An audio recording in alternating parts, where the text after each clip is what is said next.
What's up, everybody? Welcome back. This is Hawk Talk on Melrose. Tyler, we have finally made it. It is officially game week, but not only that, but we're recording this on Wednesday night. We are almost 48 hours from kickoff. When you guys listen to this, we will be less than 48 hours from kickoff. It feels so good to say those words. It's just so amped up. Let's go. You ready for this? Oh my gosh, dude. It's been a long time coming and like you said, we're here. We're in the full swing. Week Yes, one. sir. Tomorrow's Thursday, recording on Wednesday. We'll have football. Like what feels to me like officially like the start of the football season, obviously with week 0 last week. But man, dude, I'm so pumped. And tomorrow will get me even more excited for Saturday, I think.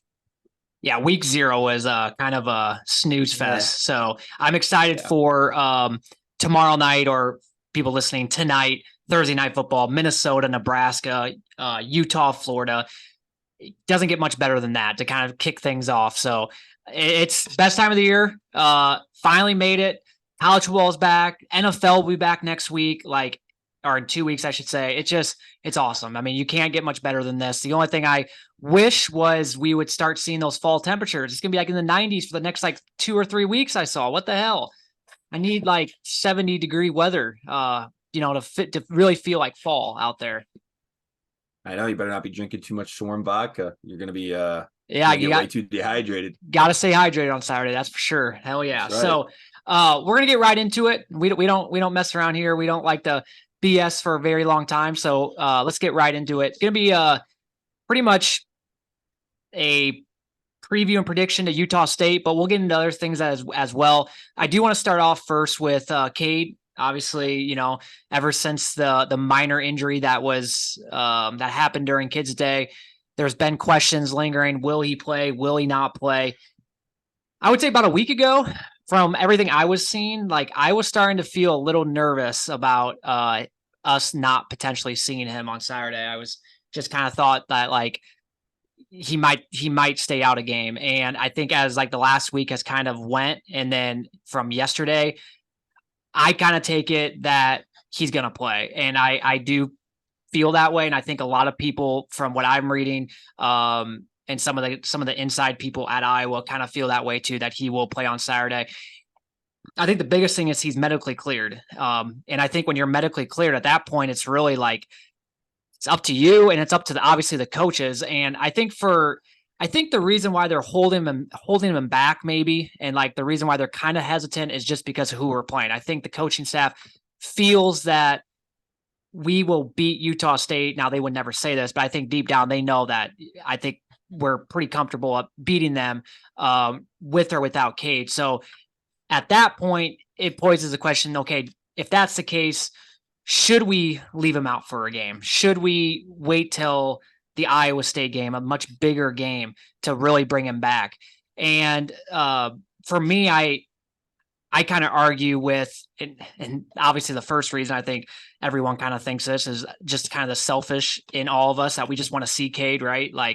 It's game one. It's first game back in Kinnick. Of course we want to see the guy that is really the whole reason why there's excitement in this program, because without him, we don't get probably any of these other transfers, or majority of them. We definitely don't get Caleb Brown. We definitely don't get Eric Gall. I don't think we get Seth Anderson. So without Cade, the excitement, I don't think, would be here this year. So we all want to see him play. But I think the biggest reason is, in my opinion, and you might differ on this, but I just think for a guy that has not had any meaningful snaps since last year, which was the first game he played, that first game at Michigan, that was the last time that he played any snaps, game snaps. And he's coming off a knee injury.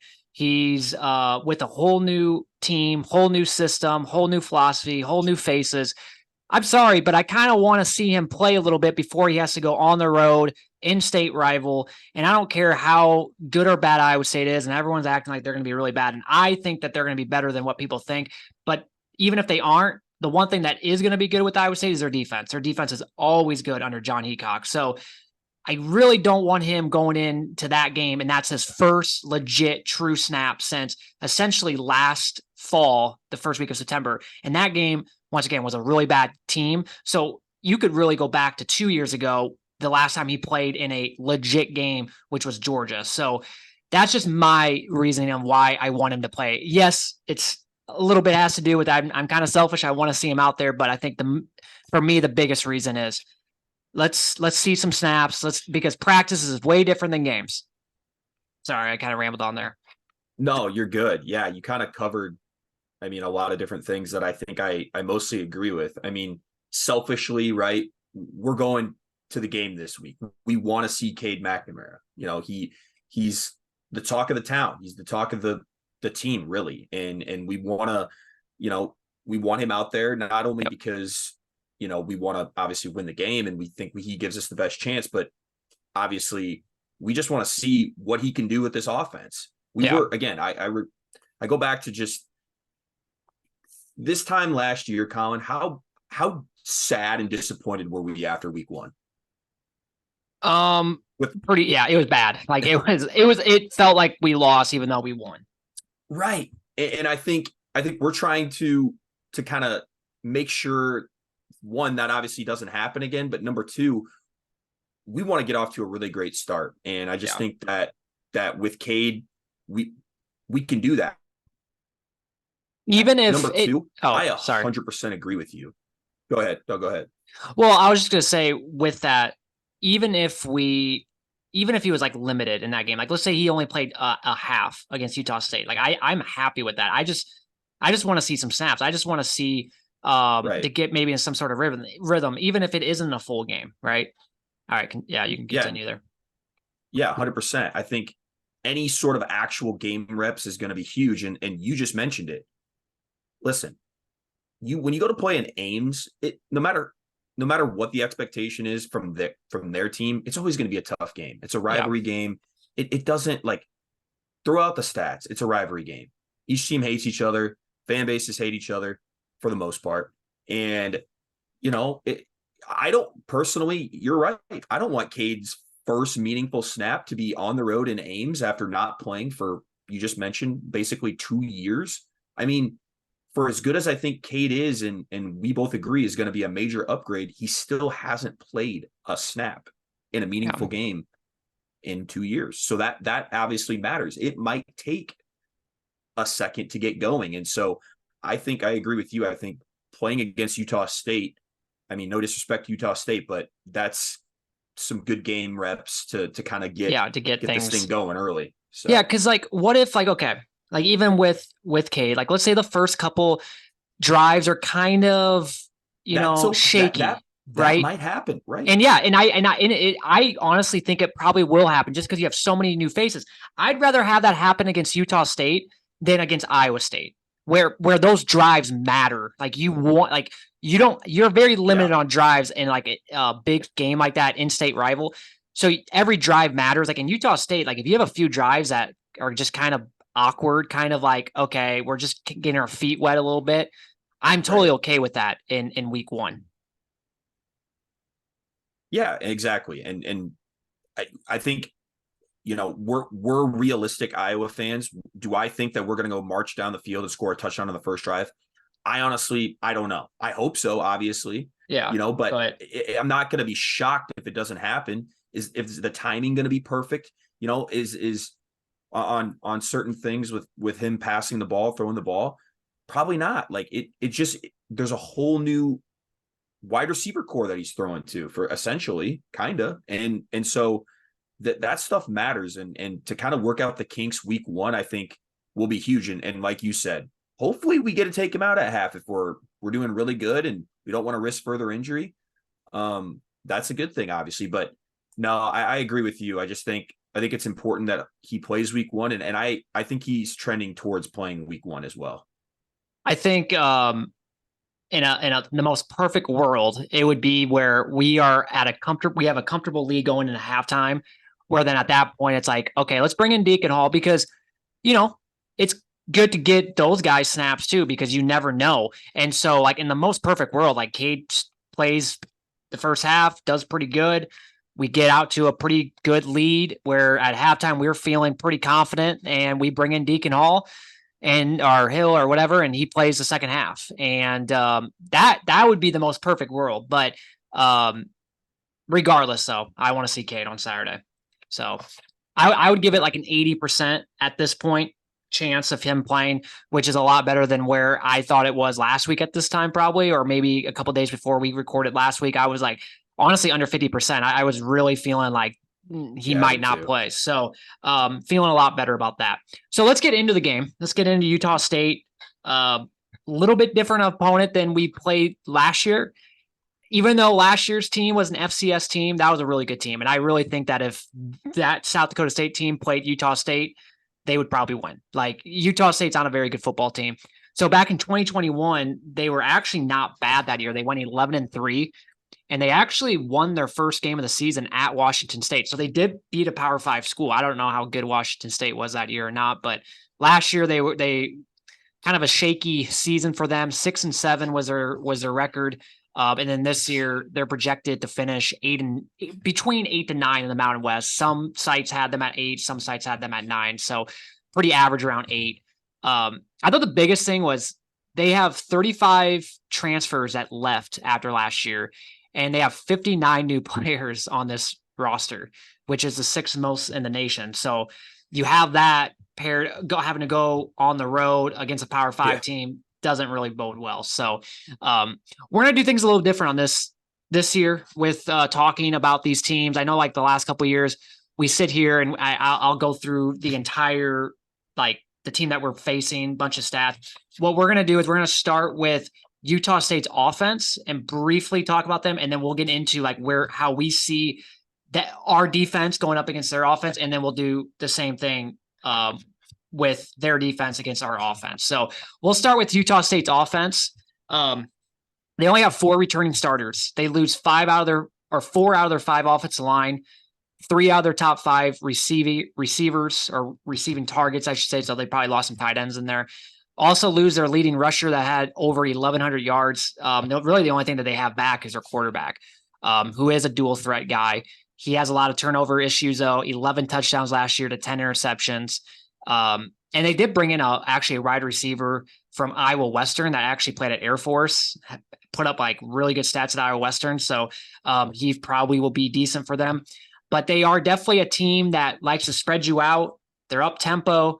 If you go look at their depth chart, which I did just a couple days ago, I noticed that they had 4 starting receivers listed at like starting, which is kind of bizarre. Like for Iowa, we only have 2.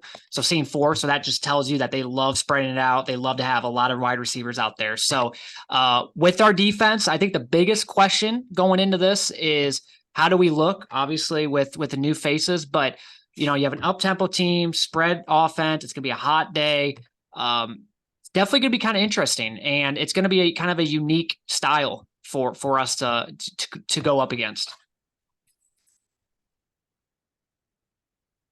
Yeah, I think it'll be a good early little test, I think, for our defense. I'm not too worried. Like you just mentioned, Utah State is not expected to be a very good football team this year, and they're, like you just mentioned, they lost a ton of people, and I think the reason one of the reasons that I'm sure they'll try to spread us out is because they're not going to have, a very good run game. They lost their leading rusher, like you mentioned. I don't think they're going to be able to run the ball very effectively. So I think, quick passes out to the receivers to try to make plays is probably their best bet. But obviously, like I said, it'll be a good test. Yeah, but you just mentioned it's going to be hot. First game of the season. Is the defense necessarily going to be perfect right away? Maybe not, but I don't see it being a huge issue. But it'll be a good test. It'll be a good test for our secondary as well. We have some new pieces back there. I think, they could make plays early, and obviously we'll have to see how they perform. But I think it'll be good for them. Yeah, and there's a potential, and I have this as a note, it's like some secondary guys out, because we do know, obviously we know Noah Shannon's involved in gambling, but there's actually 2 other players. And according to someone, one of the players was listed on the depth chart a couple days ago. And the reason why is because they're, according to some, I don't know if it's a law or something, they don't want their name to be out. And obviously if they're not listed on the depth chart, it pretty much is a telltale sign that that guy is involved in the gambling situation. And there was just rumors flying around that it's someone in the secondary. It's not Cooper or Xavier, one of the other two. So, or it could be both. So, I'm just gonna leave it at that, and we'll see how that plays out. And that would obviously suck, but like I said, that was just like what I heard. That was just rumors. Don't know if that's That true or would not. suck. I didn't know that. We will Yeah. probably. It'll be one of those things where we'll know on Saturday, I guess. And I would say it's at least one of the two. That's just my gut feeling about the whole situation. But we'll see, I guess. All I know is that the person that said it was like at least one more is on the depth chart. So I'm hoping it's just one. And who knows? It might not be both of those guys. It might be someone completely different. That was just like from what I was seeing on a couple different things. So I guess we'll wait and see. But I do. The problem, or the one thing I will say is I do like, so like our third corner is Deshaun Lee, who's having a great fall camp. Then you have Cohen Entringer, who's a safety that was kind of a steal for us. It came down to Iowa, Wisconsin. He's out of Michigan, I think. And I was really excited when we got him. But the problem with those two guys is obviously they don't have experience. Like they might be good, but they just don't have any experience. So Right. I guess if they get the start, you're going up against a team that likes to air it out and stuff. So it's a good test for them if they have to start. And that's, like I said, that's if one or two of these guys, I'm not going to mention their names, you can probably figure it out. If those are the one or two guys, and hopefully they aren't. Hopefully that was just a rumor swirling around and it's two backups or whatever. So, but we'll just have to wait and see, I guess. So I guess we'll see on Saturday. We'll see in a couple days. So, I do think though, for us, we're going to be, and here's one other thing too, is I trust Phil Parker. So as much as I'm worried a little bit, it's like, we do have the GOAT at defensive coordinator, especially a guy that focuses on the secondary. That's where he coached at before he became DC. And so I trust whatever they're doing. I mean, they've known about whoever is involved for a while now. They'll have the guys ready. They'll have whoever is going to be playing. This isn't like something where we're in the middle of a game and someone gets hurt and it's like, oh boy, we have to bring this guy in. No, like this guy, whoever it's going to start is going to be ready to go. Right. I trust that. So, but like I said, yeah, we're going to play our style. I'm excited for Nick Jackson. I'm really excited to see how him and Jay Higgins do at the linebacker position. And then I'm obviously really excited for a defensive line. And if, you're talking 4 or 5 offensive line new guys for their team, like our defensive line should have a heyday against them. So really, really looking forward to that. Do you see anything else on the defense that you want to cover, or should we move on to the offense? Just real quick, obviously, Cooper DeJean, I mean, I'm pumped for him this year. I think he's, he kind of showed what he's made of last year. And I think he's kind of made himself a household name going into this year. And I think he kind of expects the challenge and I think he's ready for it. I'm excited to see him play. And obviously Xavier Nwampa, I think he's the real deal and he's going to get his shot this year as well. So just some of those, the stars on defense, I'm ready to see shine for us. I'm really excited for those two. I kind of forgot about them. Yeah. Like Xavier, like we saw what he did against Kentucky. It's almost a given. Right. But I'm just excited. Yep.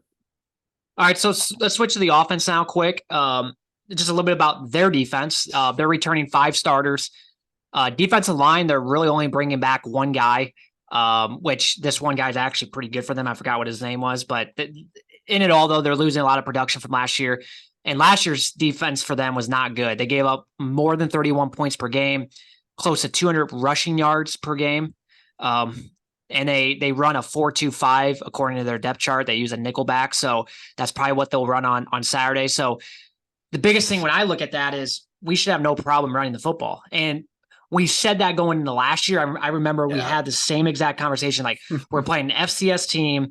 We should have no problem running the football against them.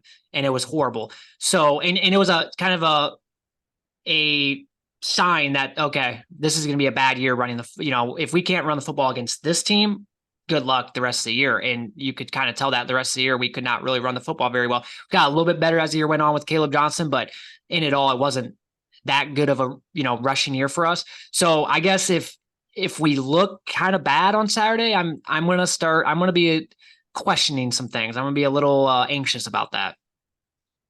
Yeah, I agree. I think just because of, like you just mentioned, who we're playing, who they're going to have out on the field. I don't see us having that tough of a time on offense. Again, I'm not saying that we're going to put up 500 yards of total offense. I'm not going there. I'm not going to do it. But listen, this is the team. This is really the team that, like, you should be having one of your better days, I think, just because of, like, and I know it's week 1. I get that. And I'm trying to, temper expectations a little bit, but listen, with the offensive line growing and another year in that system, who we got in the transfer portal, combined with, I think Brian knows he's got to get it right. Listen, I think we should have a pretty decent day offensively. Yeah, and I'm really excited about, and we'll see how the passing game is with our wide receivers. Kirk is really, and he's usually not like this, where he'll talk about specific players, and he mentioned yesterday how someone asked him, like, between the offensive line, or I forgot how it went, like, what offensive group have you been really impressed with the most? And he said it's kind of between offensive line and wide receivers. And I just think that's so good to hear. And then he mentions, obviously, Seth Anderson's name, Caleb Brown's name. I think both of them, although they won't start, they're both going to both be involved a lot. And I'm really just excited and intrigued to see how that all plays out. And I think that's another reason why I want Cade to play, because I want to see what he does with wide receivers. Like, I want to see, like, if he targets them, versus, like, how much he targets them versus tight ends is what I'm trying to get at. So I'm really excited for that. Will Utah State, I mean, this is the question too. Will Utah State respect our passing game? I know it's a new season. Last year, middle of the season, they won it because they would have watched film and been like, wow, this team sucks at passing the football. But new season, new quarterback. I'm really going to be anxious to see if they try to load the box or what they do. Like, will they respect our passing game or not? That's kind of like the biggest thing I'm kind of like looking forward to seeing, I should say. Yeah, and if I had to put my money on it, I think they'll sell out against the run and just see if Cade can complete the passes, because I mean, that's going to still be the biggest question mark. Nobody knows that to be a fact until we get to Saturday. And I think including Utah State. So if they're going to give themselves any chance of beating us, I think sell out against the run and hope that we're not very good passing the ball. I mean, really, that's probably still the game plan like last year.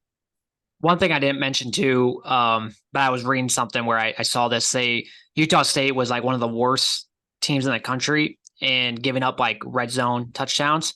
And the reason I bring that up is because we were probably one of the worst teams to score in the red zone last year. I don't have the numbers in front of me, but I would believe we were probably one of the last teams in the country rank rise about, and so that's another thing I'm kind of like anxious to see, like, can we finally, like, if we go into the red zone, can we actually put up points? And I'm not talking field goals, I'm talking actual touchdowns. Because last year it felt like it was like having to, I don't even know. It was just awful. Like, we'd get in the red zone and it's like we would immediately just screw something up. Yep. I was just going to say, Collin, you brought up a great point. I think it leads to like maybe a little bit larger discussion of just like situational football in general. Third down. How are we on third down? We were so bad last year. Yeah, how are we in the red zone? Can we put the ball in the end zone instead of through the uprights? Yep.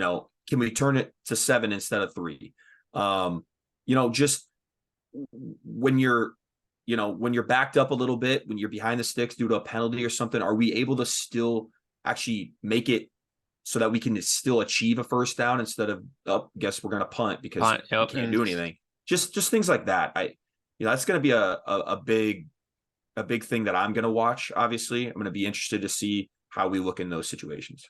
And it kind of go further with that. It's like, I'm going to be anxious to see how Brian Ferentz calls, Saturday. Is he a little bit more aggressive? Yeah. Because if you think about it, and I know they don't think this with the 25 points per game, but this is one of those games where you kind of want to put up a lot of points. I mean, if this 25 points per game thing is a legit thing, you want to start off right, having a pretty high number, right? So how aggressive are we? And I know we've been hearing this from some of the players, but like, they, throwing the ball more. But once again, like, we have to wait to see that. And we heard that last year. Exactly. So, but if that is the case, like I'm anxious Right. to see, like, do we throw the ball down the field more? I know during kids day, I know it's just practice, but man, they felt like every play, that's what all we were doing. Great So examples. I don't know if that was just just because it was practice, we were just doing it just for the hell of it, Right. or if that kind of a foreshadowing of what's to come, that, we are definitely going to be taking more shots down the field, things like that. So, I think, well, and just naturally, I think Cade has wit. Cade's got all the confidence in the world in his receivers and tight ends to yeah, make plays. And I think he knows that and trusts those guys enough to at least attempt it, right?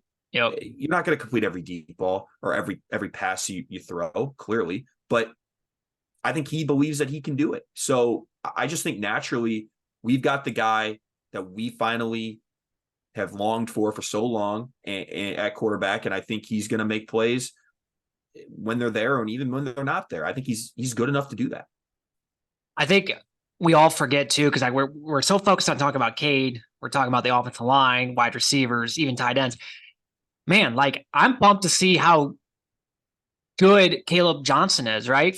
We saw how good he was last year, and taking that next step, he's added muscle, he's naturally going to be better. And like, I'm so pumped about him, but I think we tend to forget about him because we're so focused on, talking wide receivers and talking offensive line, talking Cade. It's like, man, we got this guy, this stud, the stud sitting running right the football. here. Yeah. That's right. And So, you're right. It'll start and end there. I've said it before. I'll say it again. It'll start and end with the run game. Got to get that going off early and often. yep. Starting Saturday, and I think it'll allow everything to open up for Cade. I really do believe that. So, All right. So it's prediction time. First prediction of the year. You can go first. So I just mentioned, Iowa.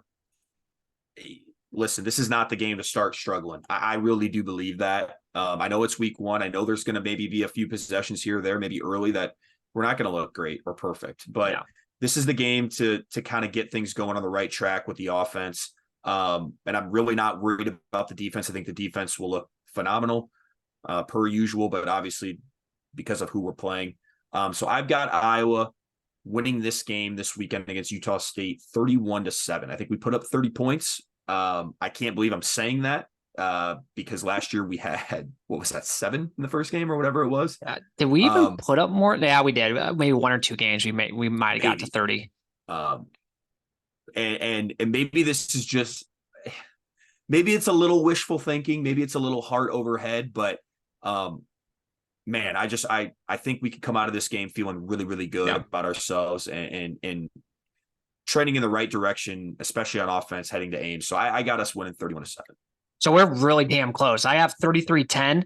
And I believe the reason, like, I want to go higher than 33 because I do think that this offense is capable of scoring more than 33, but I have to, lower my expectations a little bit. We still have Brian Ferentz calling plays, right? We still got, it's still one of those things where it's like, it's hard for me to want to go higher than that. But I really think like we could put up 45 points. Like we could, and we probably should maybe, but I just can't get myself to think that. So I'm going 33-10, which is, I still think, very, very realistic. Like, we should be able to put up points, especially if Cade's playing. Now, if Cade doesn't go out there, then maybe I'm not thinking this. Maybe I'm thinking we might only put up 20 some points with the back quarterback, right? But I'm saying this thinking Cade's going to play. Yep. And same here. Who knows if they're going to even, we always want to put up points for the other team because it's just one of those things where it's like and who knows, maybe they only get a field goal like South Dakota State did last year, right? You never know, but I'm giving them 10 because I just think, okay, maybe they'll get that random touchdown and then that random field goal in first half or something like that. So that's the reason why I'm going with that. So, man, dude, I'm so excited, man. Like it's finally here. I know I keep saying it, but it feels so good. Like, I know when we went back in May and did those 2 recordings, like it seemed like the season was so far away. And here we are giving our prediction 48 hours away from kickoff. It's awesome. So, all right, let's get into our season predictions, which we haven't really done yet, of where we think Iowa's going to finish. So we're going to do that real quick. It's going to be very, very short. I know we kind of hinted towards it a couple of weeks ago, and maybe we'll keep what we had a couple of weeks ago, but we're just going to do it real quick. So Utah State. You can go first, Howard. So yeah, Utah State. I got Iowa winning 31-7. Okay, for me, 33-10 win. Yeah. And if you have something to say with some of these teams, go ahead and say it out. I mean, I might as well. Yeah. So at Iowa State. At Iowa State, I've got Iowa winning 21-10. I think it's going to be a defensive battle. I think Cade's true first road game in over 2 years in a hostile environment. I think I'm not saying Iowa State's going to be necessarily very good, but I think their defense, like you mentioned, is good enough to keep it relatively close or hold us to minimal points. So I got us winning 21-10. So we're really close too on this one. I have 23-13. I hope it's more than that. Like I hope we, but like everything you said is kind of what my thought process was going in this game. I just think Iowa State's defense is going to be really good. I don't think it's talked about enough of how good their defense is going to be. And so with that, it's like, okay, and hopefully our offense is better, but it's hard for me to see us putting up a lot of points against Iowa State because their defense is just so good under John Heacock. So 23-13. Western Michigan. Western Michigan, I got Iowa winning 28-7. I was actually going to go higher on this, but you kind of persuaded me earlier on in the season when we were kind of going through the schedule a little bit. And I think this might be a little bit of a look ahead game. You mentioned that back a few pods ago. And I tend to agree with you. I mean, obviously huge game the next week with Penn State. Is our all of our focus going to be there for Western Michigan? Maybe not. And we might come out a little sluggish and not look great. So I hope I'm wrong, but I'll go 28-7. So this game, I actually, with the whole sandwich thing, I definitely did say that and definitely think that, but maybe my prediction to this schedule might not, seem true because I have us beating them 41-6. Okay.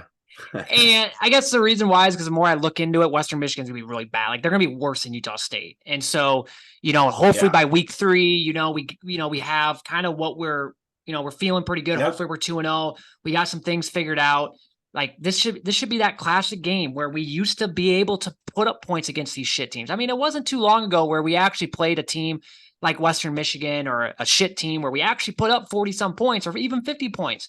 Seems like so long ago, but we used to do it back in 2017, 2018, 2019, even before that. Just seems like it's been so long. So it's just hard for us to even want to say that, but hopefully this is the day that we do that. At Penn State, week 4. Yeah, I hate saying this because I think this Iowa team is really, really good or could be really, really good this season. But I got Iowa losing to Penn State 21-10. Just don't feel great about it. I think Penn State's really, really good. I'm really high on Penn State this year. I think that they could win the Big Ten.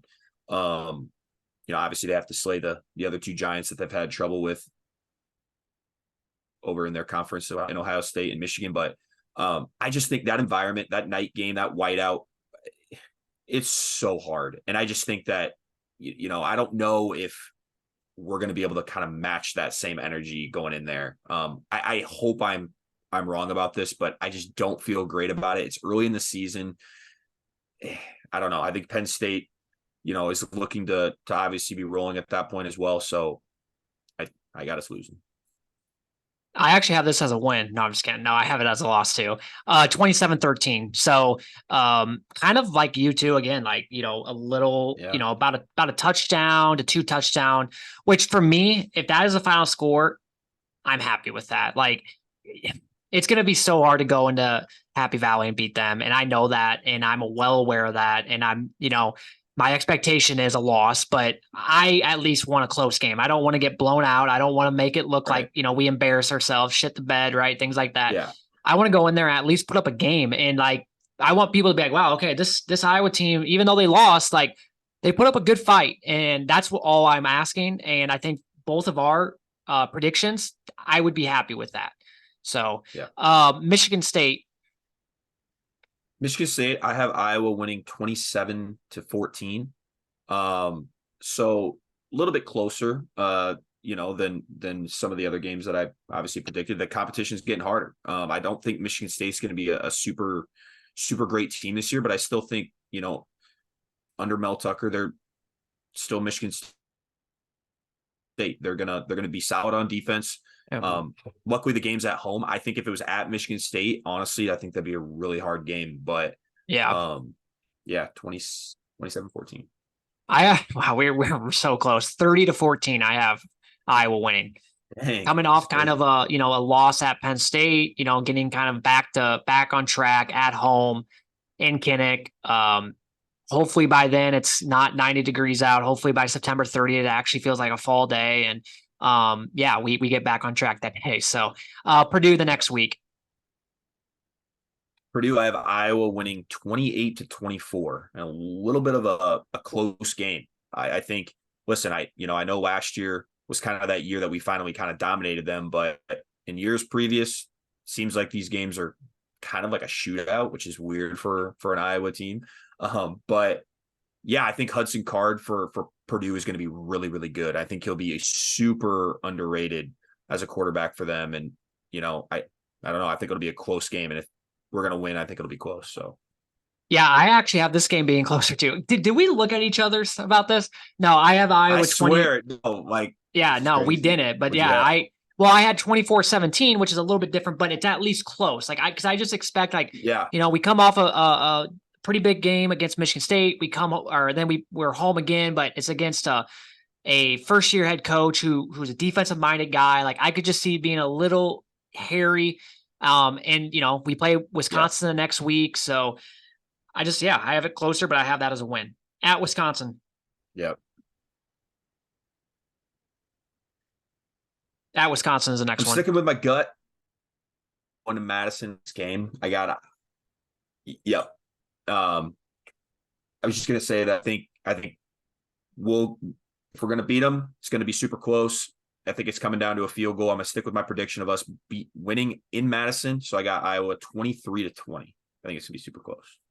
So I'm going to stick with what I had. I had originally like Iowa going to Indy, but we're going to lose to Wisconsin, and I kind of want to take that back in a way because it's like I feel like we really need to win this game, and I feel confident, but I'm going to just as of right now stay this game as a loss, 27-24. So it's a close game, but I know it's a new coach at Wisconsin, but it just seems like we're just like whenever we play at Wisconsin, it just never goes well. I know in 2015 we beat them, but Yeah. it just seems like we just can never get it done. And I hope I'm wrong. And like I said, I'm actually feeling more confident about this game than maybe a couple weeks ago or a couple months ago. But for right now, I'm going to stick with that loss, 27-24. Minnesota. Minnesota, I have Iowa continuing the streak against Minnesota and a win. I'm gonna have Yep. them winning 28-20. I think it'll be close. I think Minnesota is a pretty dang good team. With their new quarterback.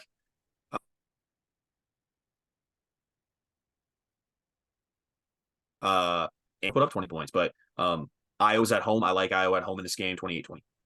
So for me, we're coming off a loss at Wisconsin. I think we get back on track. We have a bye week the next week. So I think Iowa actually wins 31-16. I think this Minnesota team is going to be good, but I don't think it's going to be as good as previous years. And I think the way I look at it is, okay, if we were able to win the last couple of years, I know last year was closer, but a few years ago, if we could do it then, I think we can do it now.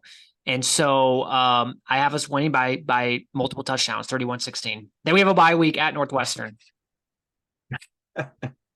Yes. So Northwestern, I've got an Iowa win of 35-7. I don't think it'll be close. I know it's Wrigley Field, technically a neutral site game. I think Iowa might have more fans than Northwestern fans, and it'll feel like a home game. I don't see Iowa having any trouble. So 30, yeah, for me it's 35-10. I leave at that. And even Rutgers, we could probably I'll let you. So yeah, we both have the win at Northwestern. Then what Rutgers? I'm sure we're probably pretty close on this one too. Yep, Iowa comes up with a loss. No, I'm just kidding. Iowa 30-14. Okay. I think a solid win. I have 28-3. Rutgers offense is gonna be terrible again this year. And I remember last year, they could not do like anything against our defense. And we're at home in November. I don't see how they score. So I have it 28-3. Illinois then. So these last two games, I think it's a coin flip of which team gets us, but I have Iowa beating Illinois. I'm going to stick with it. I said it earlier on in the year, 23-17. Okay. I think, we score late touchdown to kind of give us that lead, but I think it's back and forth. I think it's a really tough game at the end of the season. So I have Iowa winning, but it's really tough. Like you said, physical game against Brett Bielema. It's going to be a low scoring affair, 13-10. Yep. 13-10. It's okay. Wow. Second to last week of November, might be a little miserable outside. Going to be tough.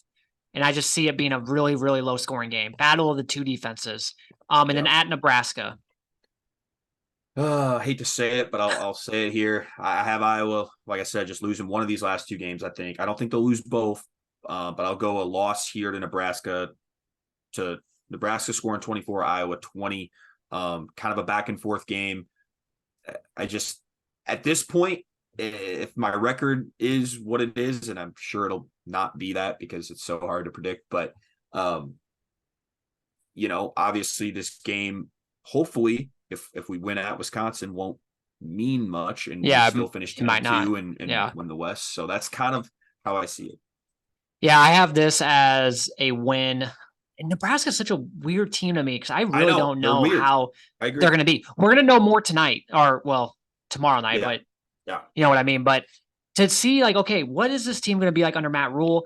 Matt Rule, if you look at his college resume, the first years at Temple and Baylor were not very good, and then it got better. So with this Nebraska team, is it going to be 1 year where it's just kind of iffy, kind of shaky, and then maybe next year is where they start turning things up? Or are they going to be decent from game one and year one? And so it's going to be really, I don't know, maybe after this game against Minnesota, maybe, and I know it's only one game, but maybe just watching that game, I'll be like, okay, I feel, are they more disciplined or things like that you just, you're obviously not used to Nebraska being disciplined, but just things like that you might take away from that game that you might say, oh shit. And that game is so far away where even if they aren't very good now, maybe by then they are, right? So, but I have that as a win, 26-14. So we both have Iowa going in 10-2. And we both have us going to Indy. And I think it's, not only do I predict that, but I think if there is a year to do it, it's this year. I mean, you got a bunch of rookie head coaches in the West. You got a really easy schedule. You avoid Michigan. You avoid Ohio State. You have a decent quarterback. You have a good defense, good special teams. Hell, we didn't even talk about special teams today, but hell of a special teams unit. This is the year to go to Indy. If there's a year to do it, it's this year. And that's the reason why I have them going, because I just think it will be such a letdown if we don't make it this year. Yep, I agree with who's coming next year. It's only going to get much harder. The season,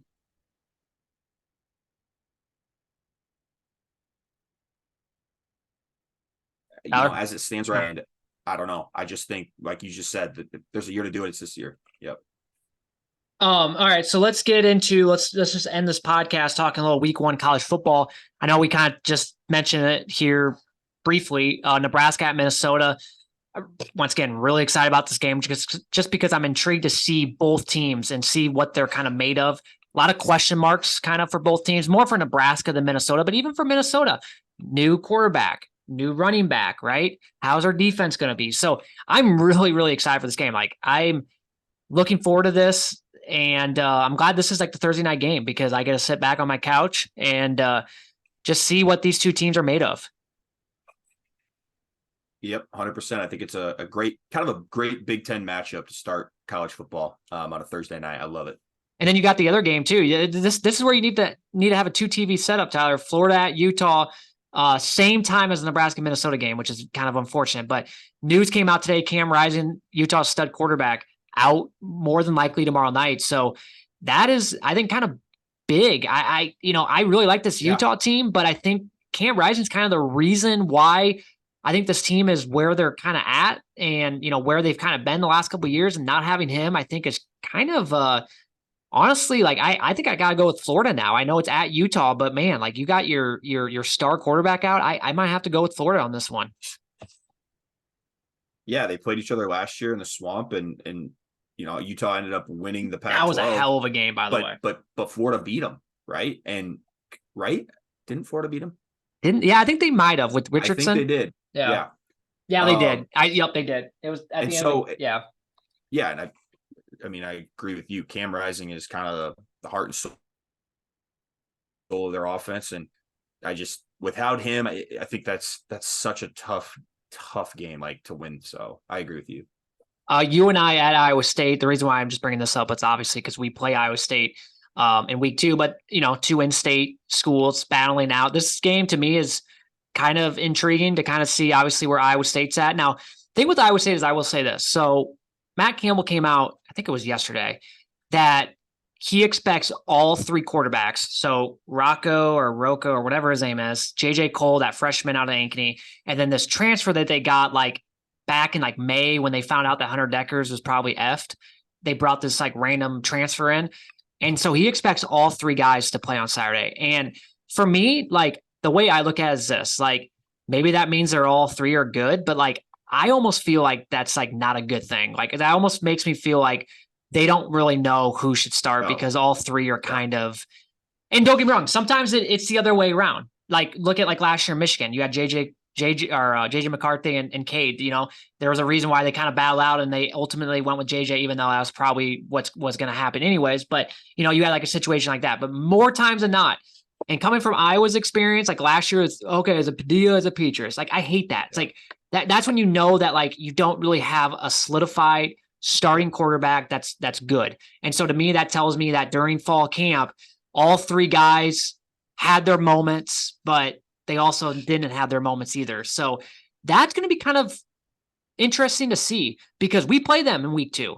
And so I'm going to be kind of curious to see, okay, out of those 3 guys, because I firmly believe that whoever plays the best on Saturday will get the start against Iowa.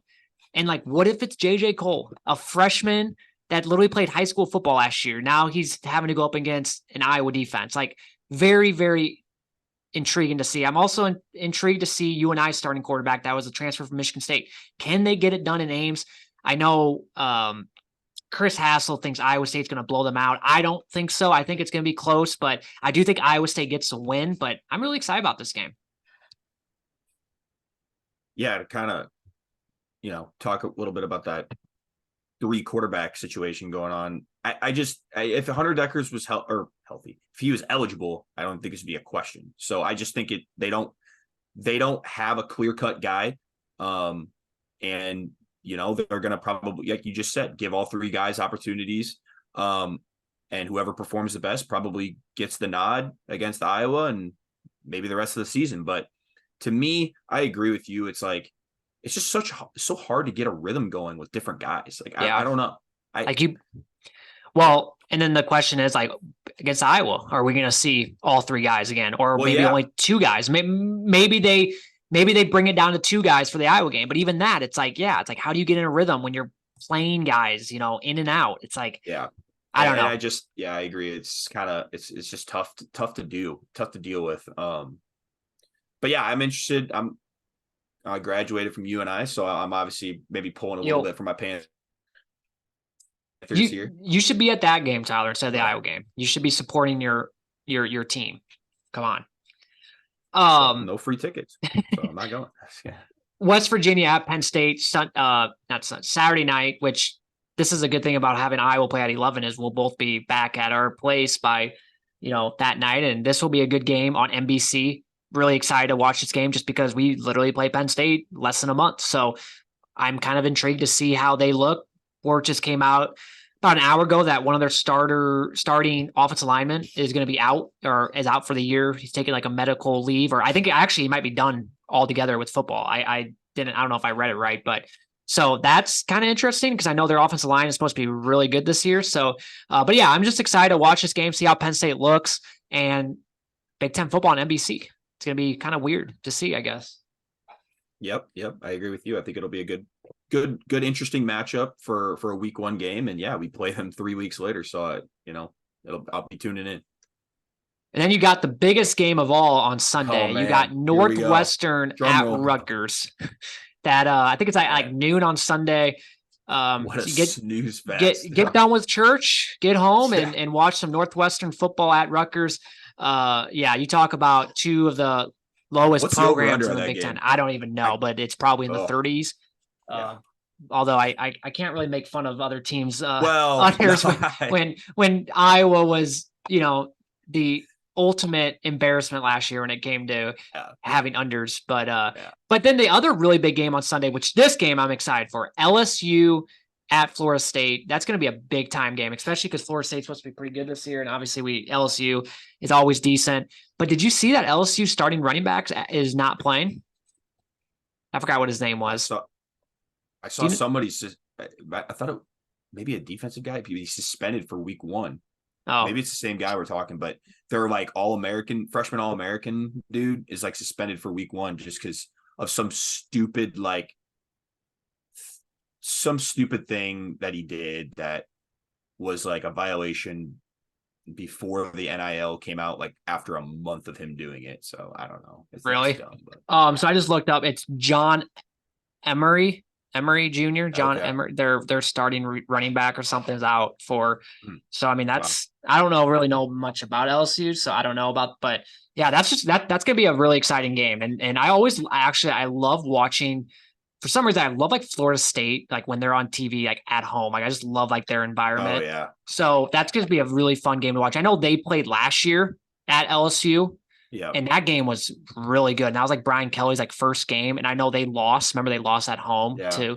And that like they started that big, like, because he was, first game at LSU, he lost. So yeah, it's gonna be really fun. So yeah, week 1, there's some interesting matchups. There's also some obviously not so interesting matchups. A lot of teams play some bad opponents week 1, but you still get your fair share of some good teams. Or some good games, I should say. And it starts, like I said, it starts Thursday night with Nebraska, Minnesota, and Florida, Utah. So anything else, man, before we call the night? No, just excited to see you this Saturday. Yes, sir. Get to get to that tailgate early, get a few drinks in, and then man, we'll be in the stadium just cheering our heads off. I can't wait. I'm so excited. It's gonna feel so great to be back in Iowa City and just going down Melrose, opening up cracking open my first beer, seeing all the guys that tailgate with us, because it's just weird because like everybody we tailgate with, we only see them like 7 days out of the year. But yeah, at the same time though, even when we only see them 7 days out of the year, we still feel so close to them. So it's gonna be cool seeing all the guys and yeah, man, I'm just so looking forward to it. I wish it wasn't gonna be as hot, but it is what it is. That first game is always hot. As long as it's not really humid, it's fine. Like for me, it's like, I don't care how hot it is. If it's not humid, it's not as bad. And so from the sounds of it, or from what I'm looking at, it's not supposed to be as humid on Saturday. So that's good. Hopefully it stays that way. Cause if it's just hot, that's one thing. But when you factor in the humidity, that's a whole different beast. So, but we, like I said, we always have to expect that first game to be hotter than balls. So it is what it is. Hopefully by that, what's nice about the Iowa State game being on the road is we don't have another home game for 2 more weeks. And hopefully by then it's September 16th. Man, you would think by then it should be like fall-like weather, you would think. At least starting to get there, right? Yeah. But hey, we got to get used to this hot weather though, because we got Phoenix in 3 weeks and it's probably going to be 100 degrees every day. So we got to get used to this 90-degree weather. So it's probably a good thing that it's hot. I was just gonna say we can't be complaining because we'll be down in Phoenix in a couple of weeks and we'll be getting a good dose of that heat down there. That's for sure. So yeah, man, exciting times ahead. That's for sure. Well, I'm going to let you go. Thank you guys all for listening. As always, thank you for supporting us and we'll see you on Monday. We're recording on Sunday. Wow. Yeah. We're going back to twice a week episodes. Twice a week. I should mention that. So back to twice a week episodes. We'll be back. Probably, I don't know how we're going to do this. So we're going to record on Sunday, but I don't know if I'm going to immediately upload or wait till Monday. Well, I'm just talking in general every week. Okay. I don't know how I'm going to do that. So, but we're definitely have a recording out. Colby will probably join with us and hopefully we're not as negative as last year after the Utah State game. Hopefully we're feeling really good going in the Cyhawk week. So yeah. But all right, man. Well, have a good night. We'll talk later and go Hawks.